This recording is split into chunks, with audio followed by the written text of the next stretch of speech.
Okay, well, welcome to everybody. As you know, this is our SSA Site Meeting, and I see we are joined by a couple of board members as well as staff. Why don't we start it with staff? Zeb Feldman, SEMA OE3 Business Rep. Adam? Adam Cole, your other SEMA Business Rep. And I see we have Mary Beth and Robin Rivas on the line. And why don't we start with you, Mary Beth? Hey everybody, this is Mary Beth Rogers. I'm a member at large on the SEMA Executive Board, and I work as a management analyst for DFCS. Perfect. And Robin? Hi, I'm Robin Rivas Romano. I'm also a member at large on the board, and I work in central services. Oh, and I see we just got a late joiner here of our secretary, Donna Mensimer. If you want to say hi, Donna. Hi. Sorry, my system is like slow as molasses. This is Donna Mensimer. I'm an administrative services manager at Roads and Airports. Okay, great. And for those just joining, I'm reposting the agenda in chat. And as a reminder to everybody, in case the red flashing circular line or circle isn't a warning to you, today's meeting is being recorded. As you know, we try to record one meeting per month and upload it to the website. And when I say meeting, I'm referring to site meeting. We already have recorded the general membership meeting and the PD event with Dr. Smith, which are recorded and uploaded as well.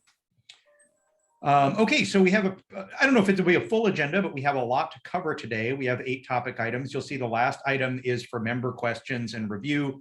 This is an effort at the suggestion/direction of our SEMA e-board, executive board. We are carving out a little Zeb, bit of— do you want to turn? Hey, Zeb? Yep. Sorry, it was actually on my end. I was going to say your video was cutting out, but then it said my internet's unstable, so never mind.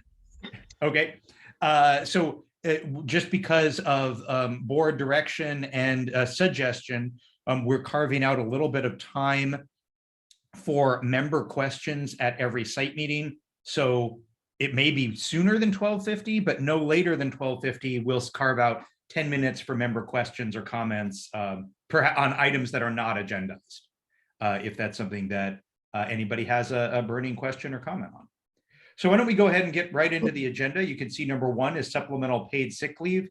And then as a reminder, I don't know everybody on this call. If there's anybody that is not from SSA, because this is the SSA site meeting, we do have a few items that are unique to SSA, like the SSPM series and the admin transfer and so forth. But about 2/3 of the agenda is generic. So if you want to start us off with that, Adam, why don't you start out with the supplemental paid sick leave? Oh, Adam just revealed that his internet connection is— Yeah, sure thing. So I guess this might have just come out since the last SSA site. Oh, okay. awesome. Can you hear me fine, Zeb? No, can you hear me fine? Intermittently, and your video is frozen. Why don't I go to the next item, or I'll start with the SSPM series, and you can tell me if you either change your internet or if it stabilizes. Yeah, sure thing. Give me 1 sec. Okay, so I'm going to skip to item 4 on the agenda, which actually I see there. It looks like there's a numbering error here. Here, I'll repost this now. And this will be item number 3, the SSPM series spec revisions. So what is going on with this? Many of you on the call are social services program managers. There are many objectives that we have. The county has approached SEMA, as you know, with an administrative spec revision, and that triggered the meet and confer process. Through that meet and confer process, we realized that this is a spec revision that is beyond just the narrow scope of minimum qualifications and kind of, polishing up a few items with the job spec. We also want to take a comprehensive look at compensation, which means salary, right? And then, of course, we also know that there's a specific compensation differential issue that exists in DFCS, where the supervisory class is getting a DFCS differential, which is in a different union, SEIU, and that puts them at very nearly what the SSPM ones are making, which of course serves as a depressive effect on promotion. So those are items that we really want to get addressed, which are outside of the admin spec revision process. But that's why we have submitted this for the SEMA class study process. And I'm hoping, looks like Adam's internet connection is a little bit better now. He might be able to talk on when and if we can expect to hear back from that committee. Do you have any insight onto that you can share, Adam? For the SSPM various class studies that were requested? Yes, through the SEMA process. Yes, so the individuals who were approved, who put in as individuals, were notified, and there were 2 or 3 folks in the SSPM series who were approved, as well as the overall SSPM study that Zeb put a request in for was approved as well. But I think there were a couple SSPMs that were not approved for some individual requests they had. But I think the one you were just speaking to, Zeb, was the overall look at all SSPMs and kind of raising again the question around a matrix. That study was one of the ones that was approved.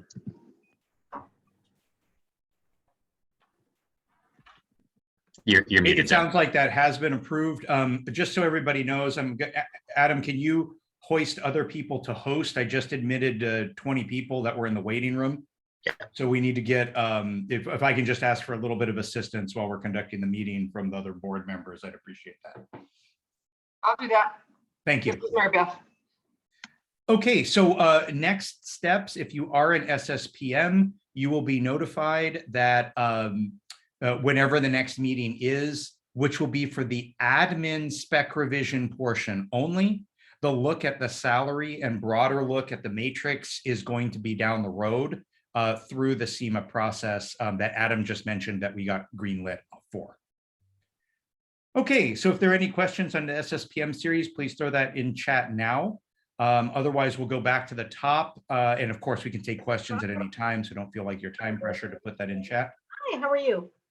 And we can go to the supplemental paid sick leave. I'm going to mute everybody, but go ahead, Adam. Yeah, thanks, Ed. So there's an update. I'm sure most folks will be aware of this now. This is came in place shortly after our last SSA site meeting, which would have been a month ago. But there was a refresh on SPSL. So we'll just hit real quick kind of some of the frequently asked questions that folks in kind of SEMA supervisor manager positions were having around the implementation. So as just kind of a bit of a baseline refresher, SPSL is supplemental paid sick leave. This is the 3rd year in a row that we've had a fill up of SPSL in response to COVID. It's varied a little bit from year to year what qualifies folks to take SPSL COVID leave. And the guidelines were published by ESA a few weeks ago for what it entails this year. So last year we had our second refresh of SPSL, and that expired in September of 2021. So anybody who needed to take COVID time off, whether it was because you were diagnosed as positive, you were quarantining, you were taking care of a family member, if that came up after 2021 of last year and before the beginning of this year, that time is going to remain uncovered by SPSL. However, this is the current SPSL refresh is retroactive back to the beginning of this year. So folks who may have gotten COVID or had to quarantine in January up until now will be able to get whatever sick leave or vacation they had to use for that within the limit refilled or restored and replaced with SPSL. So there are kind of 2 buckets of 40 hours is the way it's working this year. For the first bucket of 40 hours, that can be taken without need to submit a doctor's note. It can be taken for any of those qualifying COVID-related reasons. However, if you want to use the second bucket of 40 hours, so hours 41 through 80 of SPSL, then ESA HR are requiring folks to submit a positive test or diagnosis of COVID, either for themselves or someone they're caring for in their household, member of their family. That's not necessary for the first 40 hours. It is necessary for the second 40 hours. And again, this is retroactive back to the beginning of the year, but there is a gap there, a delta, which is going to be from September to December of 2021. Any time in there will remain uncovered. This came back into effect because of direction and direction passed by Sacramento. So here in Santa Clara, we're responding to that again. Hopefully this is the last time that we have to refresh COVID leave and it doesn't come up again next year. Hopefully it's just not necessary. I think 3 years of this hopefully is going to be enough. But any questions on SPSL? And if not, I see there were some questions around the class study piece for folks who joined a bit late. So if there's no questions on SPSL, then I'll just reiterate what we were saying about the class study before we go on to the next piece. Yeah, please do, Adam. I think I covered it in chat, but there are some people on the phone as well now that we've had an increase in viewership. Yeah, so folks were asking about updates on the class study process. So the folks who were approved, and there were, I think, 3 SSPMs who put in individual studies who were approved, and some who couldn't be fit in the 30 that we had this year. So the folks who were approved were notified and asked to submit to ESA by the end of this month. In addition, the overall SSPM study was also approved, and that's one that's going to apply to all of our SSPMs. And that was something that Zeb had requested after you guys have been going through the admin spec revision process with the SSPM series. SEMA had requested, kind of better bright line divisions between the 1, 2, 3 level. And that hopefully some clarification can then also lead to an opportunity to talk about a salary review.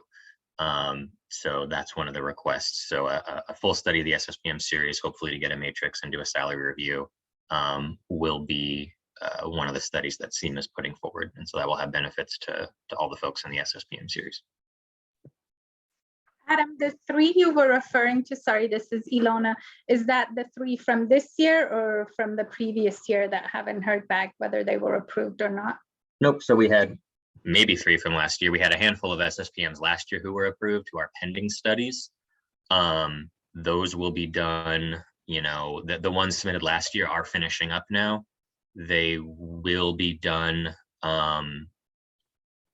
So there was a disagreement between us and HR. We're saying the deadline is the end of April. They're saying it's the end of June because that's when they actually started to get assigned to their analysts.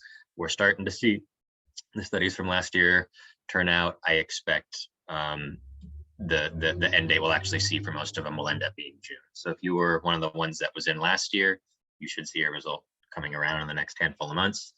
But we had another 2 or 3 SSPMs with individual requests this year who were again improved. So those would be folks saying, I'm a 2, but I do the work of a 3, or I'm a 1, but I'm a 2, or something like that, which were the same types of requests we had last year. So some number of those could be approved each year. And I think some that were approved this year were repeat submissions from last year, and we're prioritizing repeat submissions if they were strong. So anyone who didn't get approved this year, we'd encourage you to put in again next year. And like I said, we're able to fit some of the repeats from last year in this year. Yeah, so that's where we're at. Okay, great. Let's move on. We kind of have jumped around. So we went through items 1 and 3, the SSPM series spec revisions, and then the supplemental paid sick leave.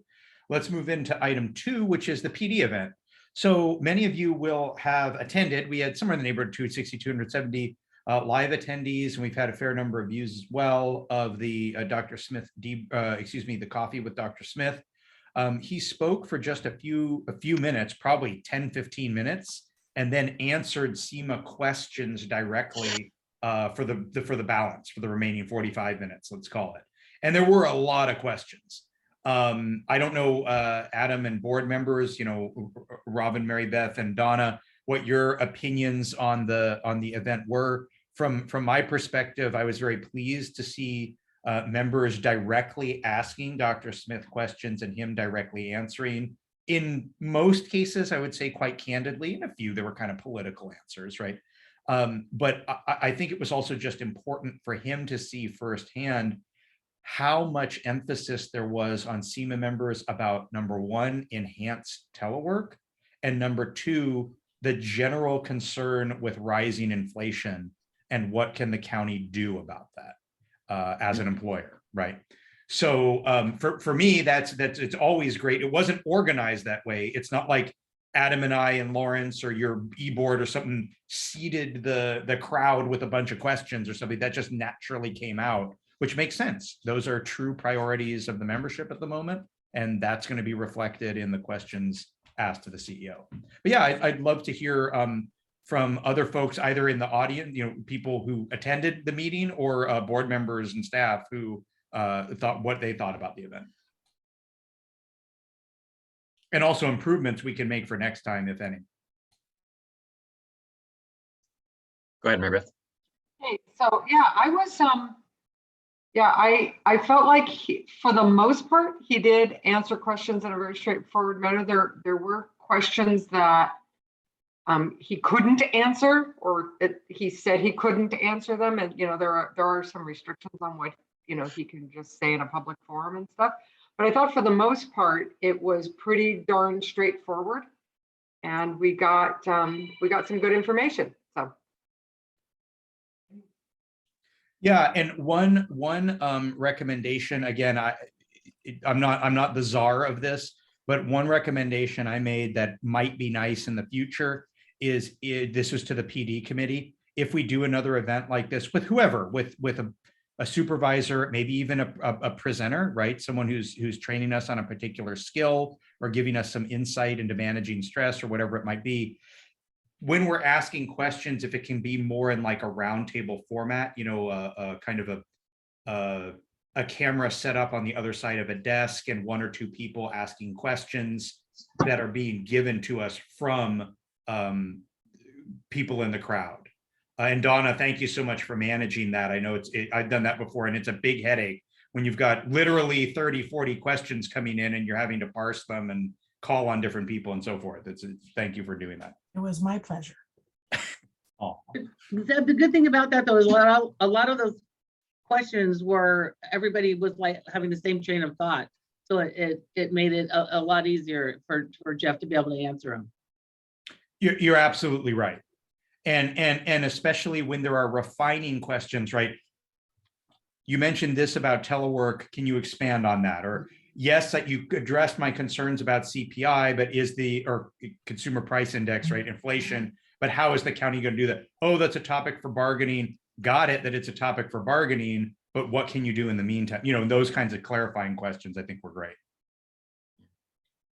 Okay, well, if you have suggestions or things you didn't like about that event, we'd love to hear that too. We want to make the PD events as beneficial and exciting for you to attend as possible, right? So if you're like, hey, you've had Jeff Smith 3 times in 5 years, I'm sick of hearing from him. That's legitimate input too. There's a reason we invite him, but I also understand that we want to make it that it's an intriguing event for you all to come to. Okay, let's move on to item 4, union rights and the letter of reprimand response. Adam, I know I've covered this one on prior site meetings. Do you want to cover this one this time? Happy to. Great. So we have this on the agenda because while we normally don't see a lot of discipline come across for SEMA folks on a month-to-month or even a yearly basis, I'd say, maybe Zeb and I are each in, on average, a few less than 5 skellies a year, something like that, which are hearings for suspensions, demotions, terminations. The last couple of months, we've seen kind of an uptick in discipline come across the wire for SEMA folks from labor relations. Maybe they're just finding some time to get on to department backlogs or something like that. We wanted to take the opportunity to just provide a quick kind of refresher and reminder on what to do and what your rights are if you find yourself in a position where you're receiving a letter of reprimand specifically. It's a little more nuanced than the more kind of formalized process for responding to a suspension or something like that, where we'll be walking you through the process.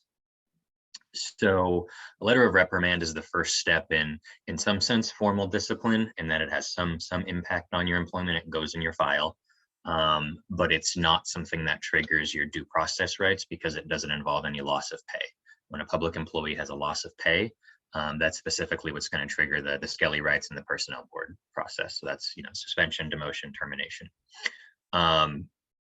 And generally, as part of the progressive discipline procedure, someone would receive a letter of reprimand before that. So when you receive a letter of reprimand, or if you've given one to an employee, you're familiar with this process, you get an opportunity to respond as the recipient. And while that doesn't trigger any kind of formal review, there's no obligation for the employer to consider your written response or rebuttal or anything like that and consider changing their mind. On SEMA's side, we do always encourage folks to make a response to a letter of reprimand for a couple different reasons. And responses would generally fall into kind of one of two types. Either you agree with whatever the reason is that you're getting a reprimand, right? You would acknowledge that, hey, I did miss some deadlines on this, you know, I was behind and I'll try to do better in the future, right?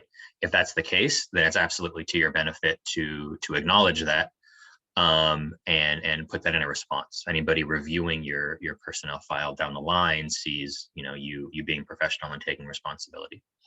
On the other side of the coin, if it's an unreasonable reprimand, you want to make that argument contemporaneous to when you're receiving it. And the reason for that is that while there is no formal review process at the time you receive a letter of reprimand, if things continue to go sideways, you've got a fractured relationship with your manager, or you're being unfairly disciplined, whatever it may be, and you do end up in that Skelly hearing context down the line, it's to your benefit to be able to say, hey, I understand my manager's making the case that this is based on progressive discipline and I received a reprimand previously, but that reprimand was bunk at the time. See my contemporaneous response where I'm clearly outlining why it was bunk, and the Skelly officer can take a look at that. If that's just an argument that you're making, you know, ex post facto later in response to having received a suspension, then it'll seem like you have motivated reasoning, right? You're just arguing with that reprimand now because you're being suspended. So it's to your benefit in both cases to get a contemporaneous and you know, prompt response in whenever you receive a letter of reprimand. That's something that SEMA is always happy to help with. We don't always have time to write the letter of reprimand response for you. Sometimes we do, you know, I'll write a handful of them a year definitely for folks.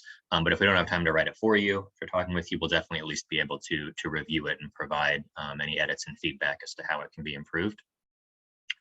And once that rebuttal or response is finished, generally you'll want to request a meeting with the person you received reprimand from, right? So you can let them know, hey, here's my response. I'm asking it to be placed in my file, and have any appropriate conversation. And SEMA is as well happy to sit in any meetings like that. So we're bringing this up, like I said, just because we've seen an uptick in kind of discipline come out for SEMA folks. It's still not, you know, something we spend a ton of time on. I think all of you know SEMA is by and large an extremely professional unit. You've all been promoted a handful of times in your career to be in the positions that you're currently in. So it's not an everyday kind of thing, but it is coming up more frequently. And we did want to provide that refresher and reminder on union rights and what you should do if you ever find yourself in receipt of a letter of reprimand. Anything you want to add, Sim? Yeah, just one thing, which is, as Adam mentioned, you're writing it not only contemporaneously, but a reason that we always recommend responding is that you want your rebuttal to be on record for when and if you apply for a transfer somewhere else, or there's someone that's not familiar with the circumstances, right? So if they just see, you know, letters of reprimand go away after 2 years. Let's say you get your letter of reprimand and then you apply for a transfer within a year, and someone looks at your personnel jacket and it says, hey, Zeb got a letter of reprimand for failing to submit a ledge file on time, and there's no rebuttal. They're just going to, presumably, they're just going to take all of that at face value. But if there is an exigent circumstances, right? While it's true I didn't get the ledge file in on time, but I talked to my boss, as you can see from this email, and I said, I can do either the ledge file or payroll. Which do you want me to prioritize? And my boss said, do payroll. Then I was chided for not getting the ledge file in on time. I clearly sought direction and was given direction. Wow, does that look a lot better when you're applying? It puts that context in. Of course, you don't want to be argumentative or unprofessional in the letter of reprimand response. This isn't a chance to get some punches in, right? You want to be professional and explain what happened, but there are two audiences. One is so that you have the conversation with the manager that's currently supervising you, and two, should anyone else look at your file, they see what happened from both perspectives. But yeah, that's it. I don't know if there's anything else you wanted to add, Adam, or if there's any questions from folks. Pause and see if there's any questions real quick. Okay. All right. The next item on the agenda is specific to SSA. So this is kind of a little bit of inside baseball if there's someone that is on the call, not from SSA. We're talking right now about admin transfers. So this is going to be old news to some people who have been in email communication or phone communication or Zoom communication. I've had meetings with a lot of you in DFCS. Long story short, here's a rundown of what has happened. And it's good information for everybody about admin transfers.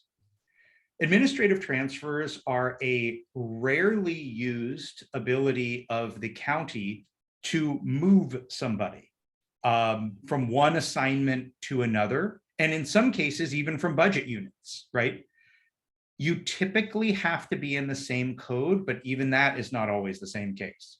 So why are people administratively transferred? Usually, an administrative transfer is because there is some kind of conflict that needs to be resolved. It could be accruing liability, meaning the county is in jeopardy. It could be there's a conflict of interest, like you're supervising your son or something. It could be sexual harassment related, or you can't supervise someone for some allegation reason. And then, of course, there's always good reasons too. Maybe, you know, you guys, you found romance with a direct or secondary report, and it's not appropriate for you to supervise them anymore. Those are kind of the normal reasons that are rare that the county would exercise an administrative transfer. What has happened recently is the county asked for SEMA's concurrence to administratively transfer an SSPM 3 from one role to another. In this case, FSB, I believe it's FSB, correct me if I'm wrong, over to admin. You all know, I'm not going to beat around the bush. I have had, maybe he's even on this line, I have had conversations with the named individual who would be moved, Don Long. He's a SEMA member in good standing. I've talked to other SEMA members in good standing that are pro and con. The majority was con this admin transfer. The reason that SEMA has come out and not concurred, AKA opposed, this administrative transfer is upon discussion and investigation, it turns out that a number of people, still hazy on the number, I've requested it, internally applied for the SSPM 3 position and did not prevail. They did not get it in admin, this SSPM 3 that's available in admin where the county is proposing to move someone. Also, the interview process was apparently quite rigorous, and the county stated that they didn't find any candidates that they thought were suitable. So they were proposing this administrative transfer. Got it, but there are a couple of problems with that. If this is supposed to be a transparent and open process, to our reading, to my reading as a union representative, it doesn't make sense to say, well, we're just going to assume that this candidate would have passed that rigorous screening process. And by doing the admin transfer, then it closes it to other people who either wanted to apply and didn't, or who couldn't apply for whatever reasons, right? Then also I learned through part of this process, and I want to be clear too, that our impacted member also wants there to be a clear and transparent process. And I believe anyway was put in a very difficult position, as were our membership in our union, by executive management who wanted to do this transfer. The other kind of shocking component to me, to my mind, was that the individual, Don Long, was on one of the hiring panels, interviewing panels. So that also creates somewhat of a built-in conflict, right? If you're the person that's interviewing individuals, boy, is it peculiar that you would interview people, presumably play a role in them not getting the position, and then executive management turns around and says, hey, you person who were involved in interviewing people, you get the, congratulations, you get the position. That just, it doesn't pass any kind of a smell test. So we ultimately withheld concurrence. The county was formally notified about that this morning. And we will probably have continuing conversations with executive management over in SSA. What our proposal was, hey, look, we're not agreeing to this. Our recommendation is that you repost it so that internal candidates have an opportunity to compete. And that we also recommended specifically County doesn't have to do this. I want to be clear. We recommended specifically that the county post it as a promotional opportunity. So that way people outside of the transfer band, 15% transfer band, but that meet the minimum qualifications can still apply. The county doesn't have to do that. As you may know, for those of you that are familiar, they can post it transfer, open competitive, or promotional. The one we typically, the one we like the most is promotional, because it means anyone who meets the MQs that's a current employee can apply, but the county gets to post it however they want. So thank you to all those who emailed, called, attended the Zoom meeting yesterday and the days before. I really appreciate your participation. It was a great information. And I think I ended up learning a lot more about how this process had unfolded that at least was concerning would be an overstatement, but it just didn't seem right. So I'm glad we ended up where we did. If there are any comments or questions about that, I'd love to answer those now. Otherwise, we can move on to the next item. Unless you had something, Adam, about admin transfers generally outside of this specific one. Nope. Oh, but actually, Adam, your insight is useful on this to show how rare it is. How many admin transfers have you seen in your 3 years here? Zero? Zero. Okay, so this gives you guys a sense of it's not a frequent occurrence, right? We have requested some, but we have not been granted. Okay. All right, well, I don't see any questions or comments about that. I'm a little bit surprised because there was, boy, a lot of people been burning up my text, email, and voicemail, but I guess you probably got it all out of your system already. All right, we'll go on to the Monterey County update. This will be pretty brief. As you know, most of you know, we have been representing Monterey County for about 3 weeks now. We officially got the nod from the county, and we're signing people up now to pay dues. There are 2 stages. Number 1, you sign a card that says, I would love to be represented by SEMA OE3. Then you're officially recognized. Then you actually sign the bigger card, which is where you agree to pay dues. So that's the process we're in now. Once they actually have 200 dues paying members, that's when they're able to take their seat on the SEMA executive board, and that will likely be occurring shortly.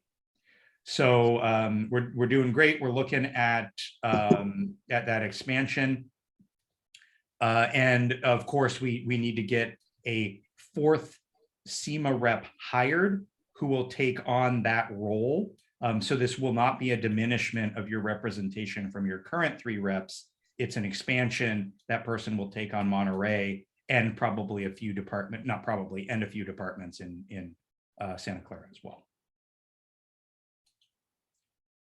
Okay, Adam, I believe if you could help out with the Santa Clara County Health Order update.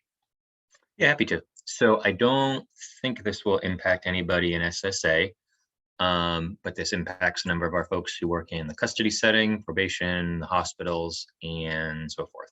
Hopefully this will be the last regular agenda item we have on health orders and COVID, fingers crossed. And it's good news for SEMA folks. So about a month ago, 3 weeks, there was an update to the last Santa Clara County Health Order.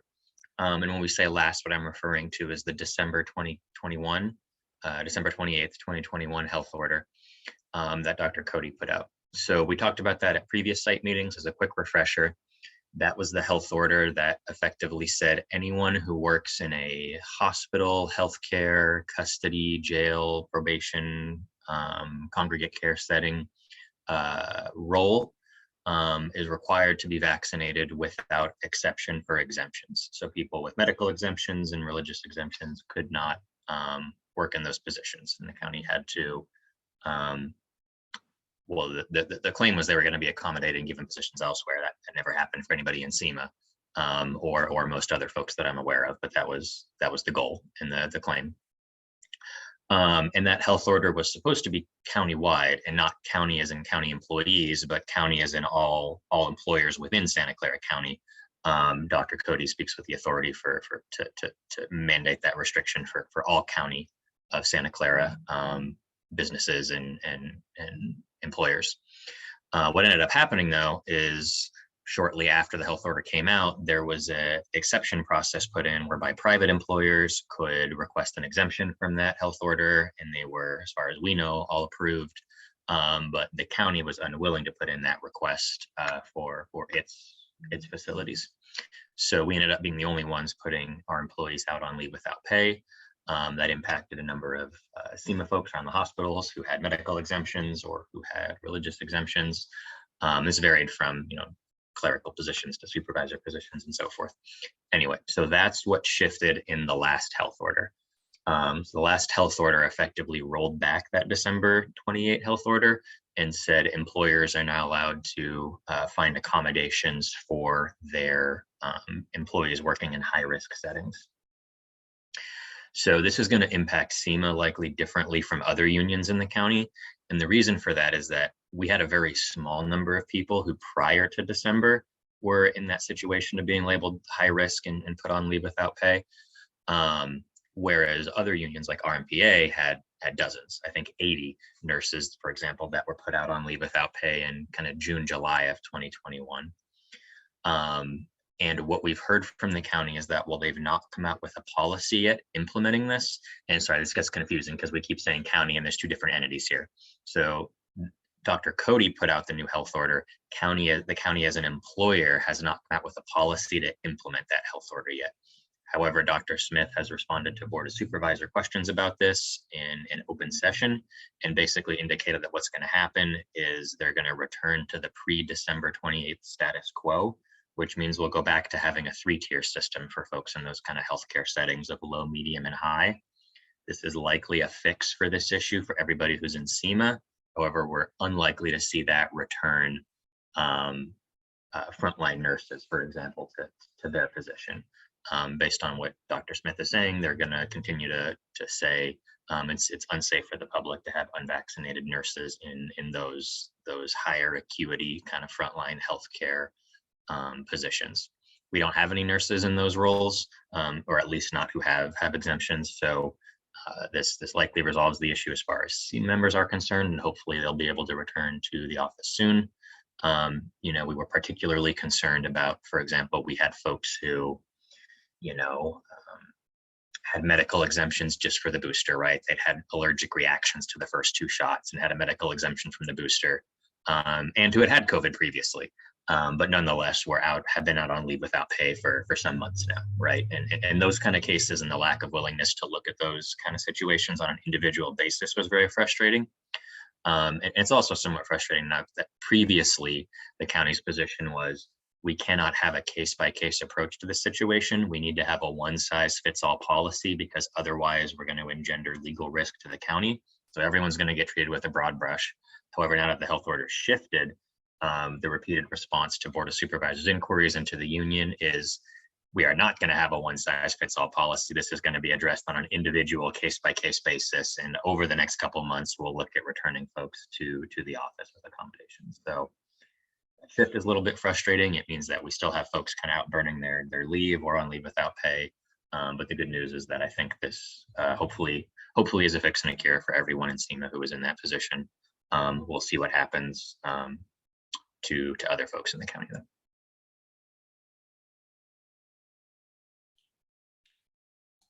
Okay, great. I have a question about the social services program control supervisors. Just so you all know, this is another meet and confer that is going on. I will be sending that group a separate email before close of business today. I see a couple of you on, updating you all on where the county, frankly, the county's nowhere, but updating you on the next steps of that process and where we are for the services, social services program control supervisors, and where, of course, we want to go with that. Okay. A general question, another question is being asked. This was covered at the meeting yesterday, but I realized not that many people were on that meeting yesterday because it was pertaining to the the administrative transfer. The question is about the differential for SSPMs that are compacted. Yes, that is still with Daniel Little and Bob Menacucci, and he is pushing on that both claim that labor relations, ESA, HR has it on their to-do list, but they haven't done it yet.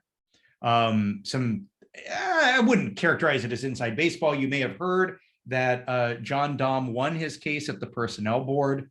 He was the prior HR director. Although despite his victory at the personnel board, the CEO maintains the ability, according to the county charter, to set aside that. The personnel board is advisory, unlike for SEMA members. So I've also gotten questions about that. Just because it's advisory for executive management does not mean it's advisory for SEMA. It is binding for SEMA. So if our members go to the personnel board and the personnel board finds in our favor, the only remedy the county has would be to go to court if they felt it was so it's binding, but they could still appeal it.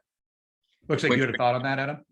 Yeah, which they are doing. So it's a little bit concerning that there's 2 cases now in the last year and a half or so where the county's not listened to the personnel board finding, one of which they had a statutory basis to do that under the county charter, which was Mr. Dom's position.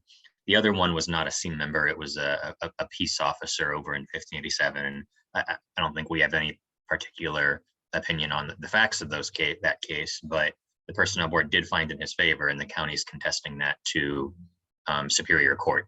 I'm not sure if that's resolved, but it had been going on for the last year or so. So it's a bit of a concerning trend. It's not impacted anybody in SEMA.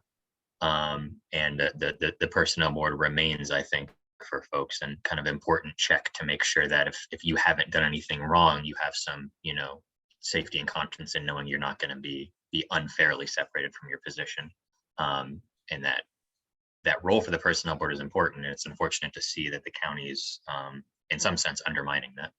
Yep. So why am I even talking about this? The reason I'm mentioning it is things were a lot quicker under John Dom as the HR director. Although his case is now going before the Supreme Court. In the meantime, some of you may have received that countywide email. I believe it was countywide. We were copied on it as business reps, announcing that Anita has been granted that position, promoted to that position as director of HR. So she will now be heading up the HR department. She's been the interim HR director since the unfortunate death of Sheree Maresco.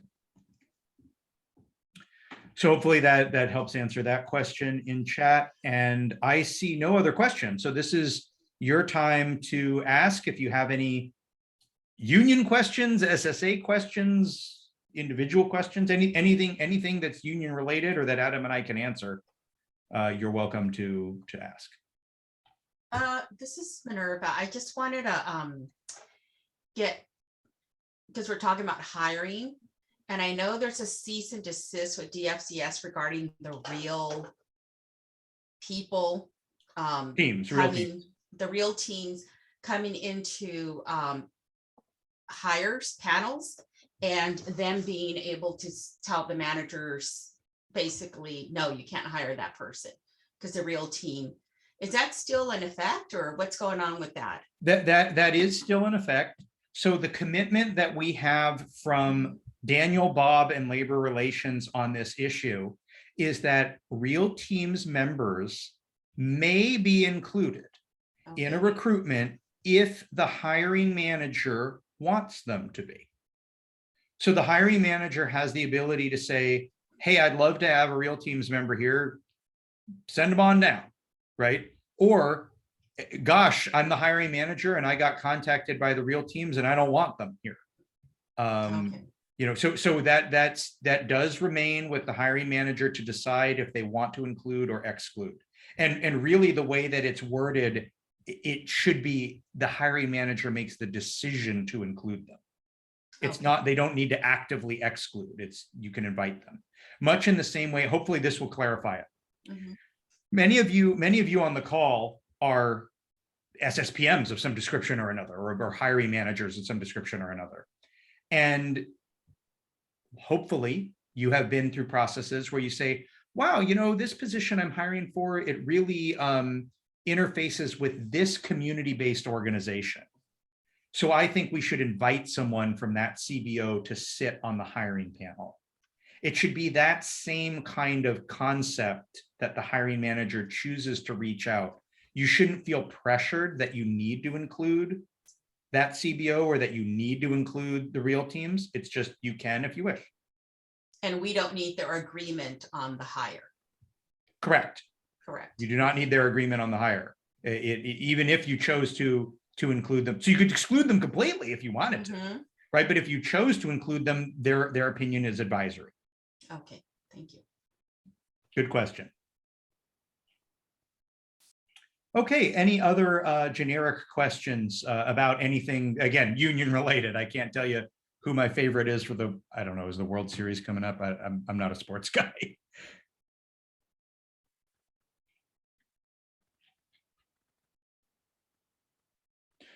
No, but I guess semi-related, the baseball lockout is over. I guess that's sort of a union issue. You weren't following that, so that's good news. Actually was following that a little bit, but okay, well then Donna, Mary Beth, and Robin are all your board members on the call. Are there any parting thoughts you wanted to give board members? No, I'm good. Thank you. Okay, All good. You guys are right on. all right. Just go out and have a fabulous day. There you go. All right, well, we'll keep with the SSA convention of trying to end 10 minutes early, which I think is a wonderful idea for these Zoom meetings because they're so often back to back and you can't do anything between. Right. Thank you all. Have a beautiful day. You too. Thank you. Thank you, everybody, for coming.